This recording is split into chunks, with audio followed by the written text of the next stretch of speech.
Awake living into uncharted territory together, accelerating your wellness path, plus your interconnectivity at the same time. It's not your grandma's or your Veda, but it kind of is. It's the Yoga Healer Real Life Show with Kate Stillman. Hello, it's Kate Stillman, and welcome back to the Yoga Healer Real Life Show. On today's show, outside the box parenting with intense children, ADHD, dyslexia, and innovating the template. So I had a great conversation with Elaine Taylor-Klaus, and you can find her at impactadhd.com. And she has other websites aside from that as well that are more on professional coaching. But she's just done an amazing job creating an online resource for parents raising kids with LD, anxiety, ADHD, and related challenges. So often people that are parents, educators, and certified coaches with complex kids just love what she's done in her work. And she was a mom with, you'll hear a whole story in the episode. All right, on with the show. Growing up, I always felt like New Year's Day was a bit of a letdown. I wanted to align my vision. I wanted to align my body. I wanted to align into Dharma for the coming year. And it just seemed like there was just a lot of football games going on. So if that's the case for you and you want to step into the next level of integrity on this very holy day of the first day of the year, join us. I have a free community workshop. I offer it every year. It always gets rave reviews. It's really a cool process. And we do it on New Year's Day. We do it live together. It's very powerful.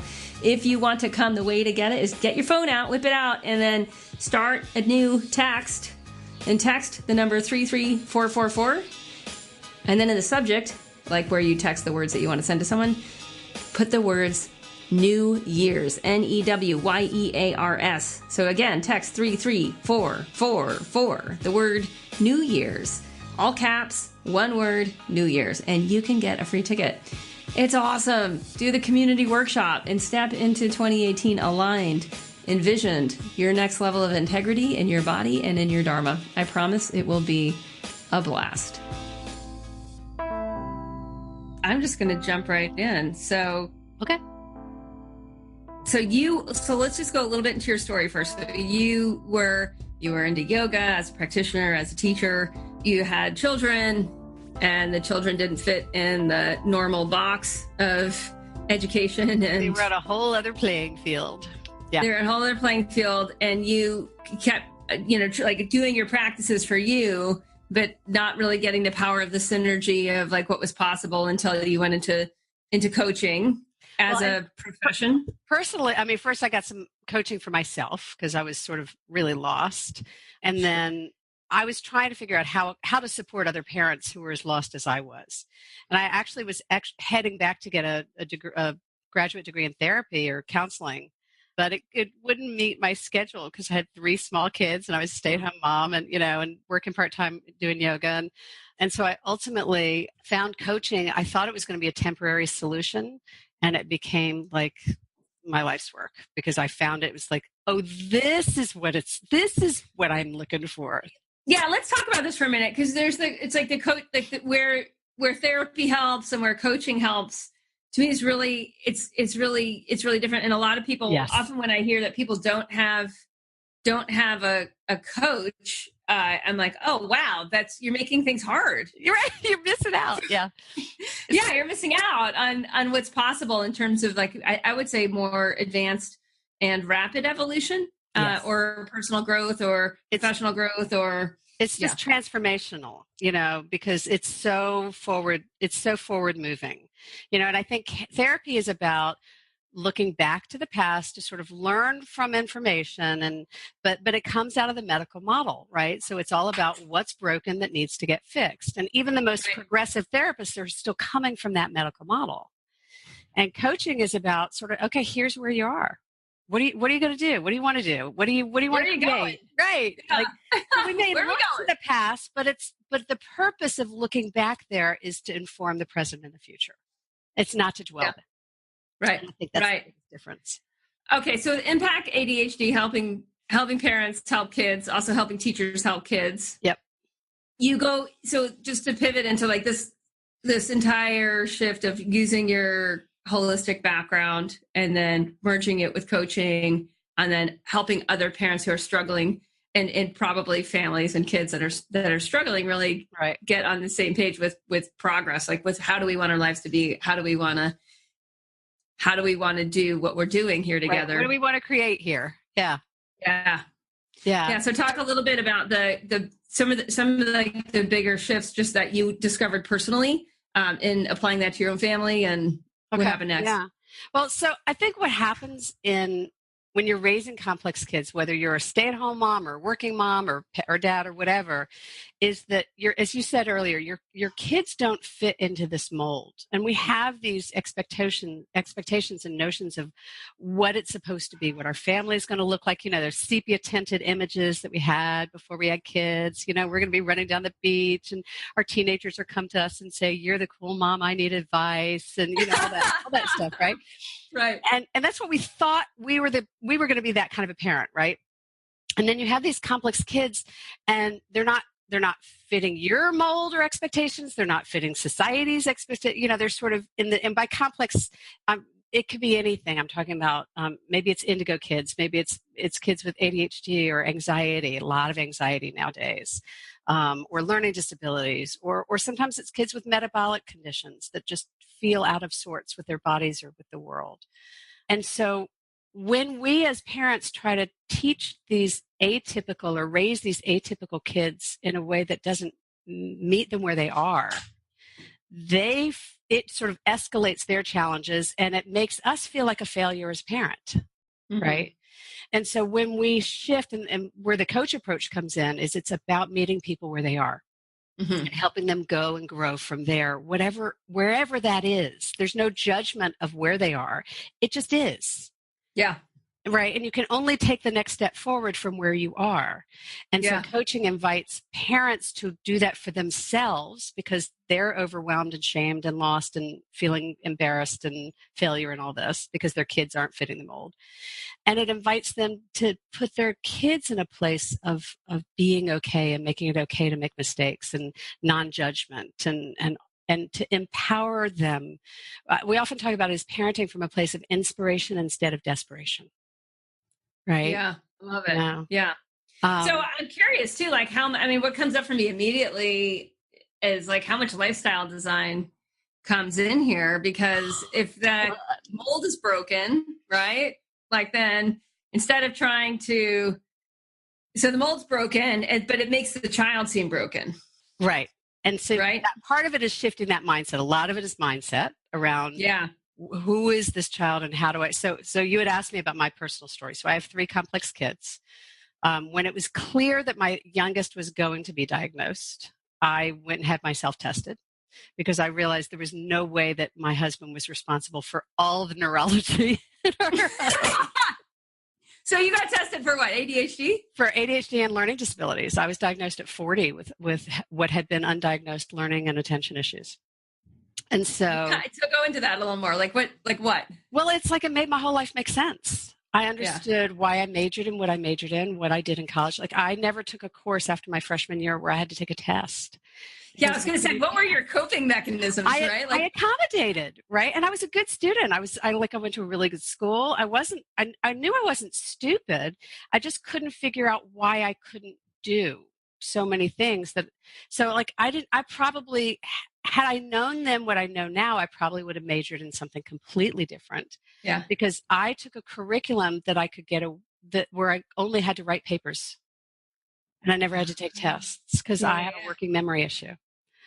So I just accommodated. I never went to graduate school, which was a shock for everybody because we all thought I was going to, grow up to be a professor or a teacher or something.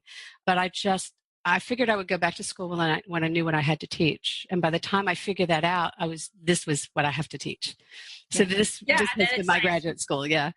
Yeah. Well, it's like, and that's part of the mold is broken too, just in terms of the channeling into professional trainings. And it looks like, I think when you're in school, it seems like it seems like academia, for those who are in a strong academic program, it seems like that's the route. Right. That's the solution to everything, right? That's the solution to everything. If you want to go deeper, know more. And it's funny to look back at. It wasn't for me. And so I'm a heady intellectual who didn't get a PhD, right? So as an adult, for me, when I was finally diagnosed, I had to come to terms with that, right? Piece for me, those parts of me that hadn't accomplished or achieved what, I was supposed to, or was what was expected, because I had accommodated, taken a different path. And so when I finally started figuring it out, it gave me permission to shift that path and shift those expectations for my kids, right? Is to say, just because you're smart doesn't mean you should be able to X or Y, right? Yeah. I have one kid who's like a really serious student, and she has dyslexia. Yeah. So she's doing great. She's in college, and she's a science kid. She's a STEAM kid, right? So she takes science classes and art classes. But, when it comes time to doing reading and writing, that takes a little extra work. That doesn't make her not stupid. And that's smart, this is right? where I get back to the, it's like when the model's broken, it doesn't make sense. Like, at what point you create a new model? Yeah, right. And then I think so much as in terms of mindset and expectations is to me, it's where a mindset actually, it changes the playing field. It changes it's like you enter another dimension, really, and then from that other dimension, you're like, oh, way down the line, where do I want to go? And what am I actually designing for? Exactly. Right. The fundamental principle of coaching is that when you shift your perspective, you change potential outcomes. Yeah. So how I think about this is going to change what's actually possible to happen as a result down the road. But I think where most people, and I just want to kind of dig into here, because when people think of shifting their perspective, it's like they're going in this direction. I'm using my hands and I'm pointing my hands straight forward. And then they think it's pivoting. Right? They think like, oh, I'm just turning 10 degrees this way, and now I'm looking at something different. And my sense is it's like, on a lower level, but like on a higher level, and this is where I find the teachings of yoga are somewhat helpful, is like you're entering another sphere of understanding. Exactly. Yeah. In which your entire world map changes, right? Like your internal map and your external map changes. So the way you see everything is now different, and you can't actually pivot back that 10%. Like you can't grasp, because that knowing is it's all encompassing. Absolutely. Once you know it from a different framework, you see all these different possibilities moving forward. And I'll tell you, in my community, the biggest shift where that happens for parents is we teach this concept. It's really simple to ask the question: is it naughty or neurological? Is it what, or neurological? Is it naughty or neurological? I thought you said naughty. Right? I'm like, I know that sounds crazy. Okay, so we've got complex kids, and so they present with all these behaviors, and they're impulsive, and they're distracted, and they're disorganized, and they're calling out, and they're jumping all over the place, and they're all, what you might quote unquote call bad behaviors for children. Right? Our kids are supposed to not behave those ways. And so when we just ask that question, is this naughty? Is this kid really misbehaving? Is this kid really being rude or disrespectful or whatever? Or is there a neurological component that's driving this kid to engage or to raise their hand or to jump out of their seat or get curious? Or is there an anxiety that's causing them to be anxious and ask a million questions? Like, what's really happening for that child? And when you can ask that question it's the most profound mindset shift for a parent, is to say, wow, I've been treating my child as if their behavior is naughty, but in fact, that's not what's happening at all. So I mean, that, to me, I'm like, is it ever naughty? Like, is it ever truly? No. It's never it. I mean, right? It's like, no, there's always the why behind the why. Exactly.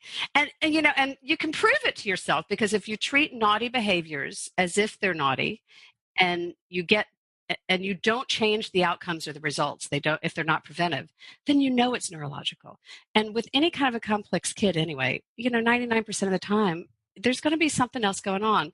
And as you say, even for typical kids, like, what's driving, quote, naughty behavior, right? What are they seeking? Yeah. What do they need that's not being fulfilled? What do they want? Because kids don't want to be, quote, bad, right? Kids want to please, and they want to be loved, and they want to feel safe. And so if they're not behaving that way, most of the time there's something else going on. Yeah. Oh my gosh. No, I mean, I so get my husband was in that, he was considered naughty. I mean, from that, oh my gosh, so early on till so, And it, totally out of the house. and what it creates in terms of self-esteem and mental construct for kids is just devastating, right? We create parents. cycles. I mean, these parents were just like totally religious mold, and their reputation. I mean, just all this stuff. I'm like, wow, talk about, neurological and just perspective. He's a kinesthetic learner. Right, exactly. He needs to get his hands in there and engage. Yeah, and it's cool to see his work really flourishing in his 40s because of understanding that. Yeah, exactly, and resources and all that. And when I look at how, when I just look at even like the categorization, I kind of like to talk about this a little bit because I think for me, I was very much a visual and audio learner, so I excelled in school without excessive effort, and I fit the mold. Like if there was, if someone's like fit that mold, I could shape shift myself to fit right in, do what they're saying, and still maintain some sort of like rebel, type identity on the side. But when I actually look at it, and when I say like the whole mold is broken, it's like it's not fitting even the kids that can hack the system. No, because the mold doesn't allow for that individuality. And what we're really talking about is meeting that individual child and figuring out what makes you tick and what are you good at and what do you love and what motivates you, and letting that flourish or helping you figure out how to make that flourish. And sometimes we hit that with kids, who are, athletes or performers or, high achieving, and they love it. Oftentimes we lose those kids later down the road because they've been doing it for the wrong reasons. The wrong reasons. Right? Yeah. Totally. But like I have a kid, my eldest is an actor. And this is the one who really didn't fit anybody's mold. And when I finally figured out I had to stop caring at all about what anybody else thought she should be doing. And I had to just sort of pay attention and tune into her and what she loved and what she was good at. And she had all of these amazing gifts. And truly, really gifted. But it just didn't manifest in schoolwork. Right. Yeah. And so once I was able to begin to do that, and it took a long time. I can't say this happened on a dime. I mean, it took a long time, and it's hard to do as a parent because you do want your kids to sort of follow with their peers, and you do want them to, achieve. So even now, as successful as she is, when I see her peers hitting certain milestones that she's not hitting, there's this little, ooh, but, and that's not. It's just like old programming, though, isn't it? I mean, that's I see so much. Yeah. It's like where it gets hard is just from, in my experience of the grandparents being like, well, how's she doing? And then the mold, like, and then teachers being like, well, how's she doing in the mold? And I mean, I kind of had to do the same thing of just like, we have a different rule book. Yes. Like, we're a different playbook. Yeah. And I get your love of that. I'm so glad that worked for you. Awesome. We're taking a different path. Yeah. And now, and so for us, the fun part is that, so she's been very successful on this other path, right? Sort of like like Michael Phelps took a different path till all of a sudden he started getting all these gold medals. And it's like, whoa, look at that path, right? So she's an actor. And when she started getting jobs, it's like, whoa, wow, she's so great. We're so proud of you. And, those first few years, it's like, you're doing what? You're letting her do what? But then once they find their bliss, and I think this is true for adults and for kids, it's not just for kids, because I didn't find my bliss till I was in my 40s, right? I didn't find what I was supposed to really be doing here on this planet until I was in my 40s. You're right. And I mean, and we did a launch a couple, I don't know, it was in June on it was called the Awaken Your Dream. And there was an assumption we had in there that was people were actually awake enough to their dream to be able to talk about it. Right. And what we found through a few hundred conversations was that it was so buried. It was so dead. Yeah. It had to be reconnected and rekindled. And it's a sort of a different path, maybe for another conversation. But what I learned for me is, and when I look back on it, was that I thought what I wanted was to be able to have the luxury of being a stay-at-home parent and raise my kids and all of that. And I'm really grateful I had that time with them. And the best gift I ever gave my kids was going back to work, because what I needed for me was to find my purpose, was to figure out like I always knew I wanted to change the world. I just didn't know how. But I always knew from like teenage, I can ask my friends in teenage years, like I knew I wanted to change the world. And I needed to figure out, and so I was constantly searching for that path that wasn't, clear to me. And at some point I figured out it had to do with my kids, but I just didn't even then know what that was. And I do think that we change the world by raising conscious children. Yeah, amen. And, and it changes us so much. Yes. Right? So it makes us way more intergenerationally available and aware. And it changes. It's like not just for the child, right? Not just for the next generation, but for the present, really for the present median generation. And then that in turn influences the grandparents. So it influences the elders, and the whole system gets reinforced in the next dynamic. Yeah. And we're sort of just shifting it all, elevating, if you will, on an energetic level everywhere, ideally. Yeah. So one thing I want to go back to is this, I don't know how to say this in a PC way, so I won't, but this focus on the, like meeting the needs of the child, like, because I find this overemphasis on, if we even just look at like energy, if we look at yoga and energy flows of like draw in to extend out, or root down to rise up, or just understanding dynamic opposites, right? There's spanda, the concept of spanda from Tantra, of this dynamic pulsation. And when I hear I'm not saying this in reflection of what you said, I'm saying this in reflection of what I see, what I hear out there, and, treating kids with special needs and blah, blah, blah, blah, blah, or whatever it is. And I have so not the lingo down in this sector, but, I'll go with you. Right? Like the intense kids and this and that. So this idea of energy going one way to really plug into where they're at, without what I'm hearing a lack of in the sort of cultural lingo here is that, like, where does this kid feel like they fit into the whole? And so if we look at a family, or if we look at a schoolroom, or any sort of organism, right, or collection of people operating in a collective domain, and there's this awareness of energy and resources and attention going into like fit into the cool little receptor sites of child's needs. To me, there's this next level of where does that individual now fit into the collective, right? In the sense of from the yoga world of seva, of where is this now more person that's actually been met where they're at, so they're now connected, right? Because it's the job of the society, the parents and the elders and teachers to reach out and connect to that child where that. And now where are they able to actually connect and move culture forward? Now that they're connected, because like each little snowflake, right, has its own gift to give back to the whole. And my sense is like we become aware, and again, like correct me anywhere in here, but my sense is in the last... I'm just trying to follow you, yeah. Good. In the last like 20 years, see if we're going somewhere. In the last 20 years, there's been all of this discovery. Like my husband, who like he's if there, I don't even know the radar for dyslexia, but he'd be like 110%. Right. Right. He was never like, I made him get tested when we were like 25, and I was trying to figure out some of our relationship issues. And I was like, have you ever been tested for dyslexia? And he had never even been. He never been tested, right? Yeah. So now we're discovering it's not like dyslexia is new. It's not like ADHD is new. It's not like any of the stuff is new. It's just our ability to understand what's going on and to diagnose and to.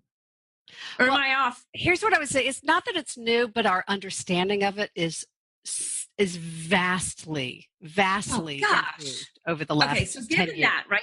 So given that, now we know now we can start to segment and diagnose, and we have a lot more idea of what's going on in the brain with different patterning, et cetera, with different ways of whatever surfacing or showing up.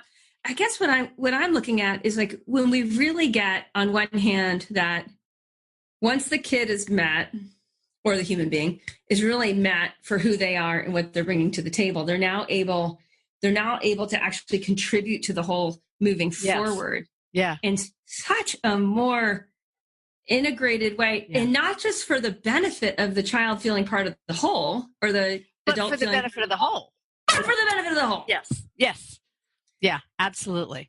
So like when I hate to keep going back, but I keep using this example of my daughter because she's so, it's such a perfect example, right? Because now she's this sort of public figure, right? And she's bringing back these notions of being perfectly imperfect and being public about her ADHD and her anxiety and her depression, and talking about how, she struggled in school, and she's having these conversations on a level and a platform that is now inviting other kids from all over the world and other teenagers to feel heard and seen and acknowledged, and to in their communities, right? And it's like the butterfly effect, right? Like one person, when you change, it changes everything and everyone around you. Yeah. Sometimes that's a good thing, a beautiful thing. Sometimes not a good thing, right? But when we make these shifts, it's not just our own personal lives. And you're right, the system is very one-directed. It's all about what services do we offer, what direction do we give, what system do we put in place. And what we're talking about really is an integrated, holistic approach to wellness, sort of looking at the whole person and the whole family unit and relationship dynamics, and saying, how do we see and acknowledge each human being for what their gifts are? Mm-hmm. And help them bring those gifts to the world, whatever it is that they have to bring. Because I don't know what my kids or your kids or her kids or anybody's going to bring, but I know that they got something. Yeah, I can help them sort of believe in themselves and know, and help their parents believe in the possibility of their kids. I used to say all the time, and I teach parents to say this all the time, I'd say this to my kids: you're going to be amazing adults. I just got to get you there. And it's not so easy to get complex kids through these systems to adulthood. Adulthood, they get to be specialists. As kids, you have to be generalists, and these kids aren't generalists. Right. And so with that, just with when I look to this, I'm so out of the box in my own world, right? But when I'm like, wow, if I had to try to fit in the box.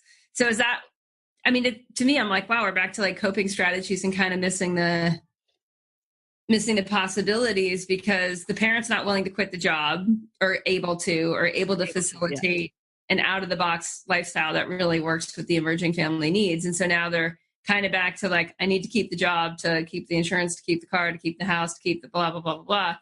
And now the kids got to work through the school model. How much is that? Like, how much does that happen? And how much? So I would say that it's like a yes and, right? So there is that happening. And there are parents who can't, won't, don't see a shift, or maybe shouldn't, or it's not right for them, or whatever, right? Like, there's lots of people, and sometimes people do an amazing job of working within the system to create these amazing human beings. Like sometimes I'm incredibly impressed with some of the parents I encounter, because I was one who pulled out of the system because I couldn't manage it. I couldn't do what needed to. But some parents are really, really good at it. And then there's a ton of parents who are taking a different path, who are pulling their kids out of school, putting them in homeschooling environments, looking for alternative schools, sort of advocating differently in the schools and asking for something different than, expecting something different, bringing their kids into IEP meetings. There is this shift that's happening. It's just really, sometimes change takes a lot of time, and it's hard sometimes to be patient with those processes as they change. But I do think, as rigid as the system is, that enlightened parents bring a different flexibility to the structures. And that's what's happening. That's cool. At least that's what I'm trying to facilitate. Right. Well, and I'm just wondering too, like how, like for instance, I'm just going to use this example with spelling. So my daughter's spelling is just, it's actually gotten a lot better, but like it used to be just abominable. And I never cared. I'm like, I don't correlate look it up. much with spelling, because her vocabulary was really well developed, and she's becoming bilingual, which kind of threw a wrench in the spelling as well. because we lived part-time in Mexico. And I would notice like whenever we'd be in Mexico for a while, coming back to the United States, her spelling would be like way worse. And it was like concerning to certain people. And I was like, and she hasn't been measured on dyslexia, but I imagine. Well, for dad's dyslexia, it's pretty genetic. Yeah. Right. Yeah. And I'm like, I definitely see other signs. So I'm like, but again, I'm like, I don't really need to put a label on it. So I guess what I'm wondering is like, how much of it is like, you can work so well. Like I work pretty well. We do, I would say, free range schooling at this point where we're a little bit in public, a little bit on our own, and just due to our travel schedule and whatnot. And she's thriving, right? Like she can float into a classroom and become like whatever. She's very, very good she's incredibly socially aware. Right. So she was great in classroom settings. But my point is this, I as the parent was like, spelling, schmelling, and so because there wasn't that stigma on it or that emphasis on it, it doesn't really matter. Like we can still be in the system. Right. But I can impose a certain, like, hey, if you want to get good at spelling, we'll help you. Right. If you don't, this isn't a big family priority. You hold a confidence around your position, right? You hold a clarity around what you know and believe to be or not to be important. And so you're communicating that to your daughter. So absent that, she might get a different range of messages from the school system about her spelling that she might care about. But she's learned that what's important is what she's learning and knowing, not whether she can spell it, right? It's just Yeah. And so part of that is that we parents have to have or gain or find the confidence to know what is and is not important for ourselves, for our values, the values we have for our kids, until the kids get to an age where they're starting to ask for it for themselves, which happens, right? So a lot of the work we do, we've realized, is about fostering confidence in parenting. I love that. Because when you're confident, you can say, I don't really care about the spelling, but I really do care that she learns a process for learning how to study for a test, right? So whether it's a spelling test or a history test, I don't really care what it is, but knowing that she's learning the processes and focusing on the process rather than the outcome is really important to me. And so as parents, we can advocate for that, but we have to understand it first. And that's I'm so on the same page with you on that. I have this whole free workshop on family values of helping families determine. Yeah, we do a lot of work around that. Awesome. Oh, that's cool. Yeah, I do a lot of work around it. Right, because it's like if a family doesn't know their unique values or can't articulate it and codify it so that it's like right there for them. And recognize that your kids are going to share some of your values, and they're going to have some different values from you. Like your kids are not necessarily going to have the same values you have just because they're your kids, because they're born with different values. So let's go in there, because my sense is if they aren't, if it's not like the family values are, in my experience, are really coming from the parent. They're coming from the organism of the family. So then as the family evolves, don't the values evolve and shape and shift? So I would say yes, and I think that we're born with values, that they're not, it's not all cultural, that there is it's sort of who you are at your core. And you learn to honor certain values and prioritize values by your family, because we have thousands of values, but we have sort of lead values, like a dozen or so lead values that tend to guide us in our lives. When I work with adults, with parents who are lost or disenfranchised or overwhelmed, or, any of the private clients I work with, I always start by doing a values assessment. Because 9 times out of 10, what brings an adult to coaching is that they are in some ways out of sync with their own values. Right. Totally. Right? They're not practicing what they believe, but they don't even know what their values are to observe. Right. So like I had a dad who we did this exercise, and he realized he had a really strong spirituality value, and he hadn't been to church in years. And it was as simple as he'd been going to church, but nothing else. He just started volunteering one day a week, and it shifted everything in his dynamic with himself, with his kids, how he was approaching his kids, everything, because he was out of sync and hadn't realized it. Mm-hmm. Really simple shift. Yeah. Right? But so I do think, yes, that it's not that our kids don't absorb our family values and culture, but they've got some stuff that's just theirs. And part of our job is to figure out what is it that they value so much, and to help them learn how to honor it, Yeah, but that's still my sense. I'm just going to kind of, because my sense is like, again, back with the Sponda thing, is like the child should shift the whole. Yes, no question. Right? So yes. Right. And so if the family values, it's like, so if the children are really young and it's just the parents figuring it out and leading to that. Right. But then if it's dynamic and alive, yes. Right. He's like, we uncovered another family value just last year. And it was like, oh, this is actually something that is really a guiding principle for us. And, so no, it's updated. It's not like the 10 not static. No, because it's not that the value is not there. It's that the prioritization around it shifts. Right? Yeah, I agree. Prioritize in your 20s. It's going to be different from what you would prioritize in your 40s when you're raising a family. The values are still consistent, but I may not be as interested in going out and partying or going to lectures at 50 something as I am with making sure my kids are doing okay in college or school or whatever. So what about emerging values that as culture and society evolve and as even our understanding of complexity and humanity and different, right? It's like as we're evolving, my guess is that we're going to also uncover at least new ways of articulating things that might tie a few things together, but might also just be emergent. Yeah, I have to think about that. I mean, whether they're new or just, as you say, different ways to articulate them or link them or bring them together, I don't know. There's definitely something bubbling right now, right? There's something happening in this space, if you will, right now. And especially how to make sense of it is a lot of us, I think, are struggling with. I get it, but I don't get it. I can't quite capture it. And right. I mean, it's like as we redefine what success might look like for a family organism or for a child. Yeah. Within a family organism, right? And then we add technology into that, like really which is completely shifting. And because we're raising digital natives, right? We're transplants, but they're natives. And it's a whole different language and dialect and everything that they're part of. And, we tend, I think, as parents to bring our preconceived notions of good and bad to that. And when we can sort of put those apart and just say, okay, how do we help them integrate into this world that they're in, even if it's foreign to us? Yeah. And what values do we bring to that and try to help them learn to hold? And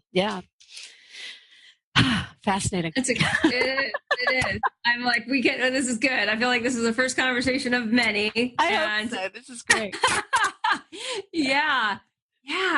So again, I just want to thank you for being here, Elaine. And I just want to remind our listeners who I'm talking to, this is Elaine Taylor-Klaus. You can find her at touchstonecoaching.com and impactadhd.com. And the Impact ADHD is where you can find a lot of just really great tools and blogs on parenting for parents and for teachers. I just want to close in saying, one of the keystones of my show is really dynamic dialogue, and I just applaud you and appreciate your ability to kind of flow with the program here, and just to get to know you on a thought leader level. It's just been an absolute pleasure. Thank you. I agree completely. This is my kind of a podcast. So thank you. I've thoroughly enjoyed it. Awesome. And if there's any, just post conversation resources or links, we'll add them to the show notes. So Elaine and I will be in touch on that to be able to just, point you guys in the right direction on her side and in terms of what various interests and needs are. I hope you enjoyed today's show, and signing off. Next week, we have Shel Pink, who wrote the book, Slow Beauty. We have a fun interview on that. And then also Ayurveda conception, postpartum, the whole question of what is happening in the world of fertility and how we do conception through postpartum. This is with Grace Edison. It's a very deep, fascinating conversation. I'm going to release it on the day that Christ was born. Why not? All right. Hope to hear you next week.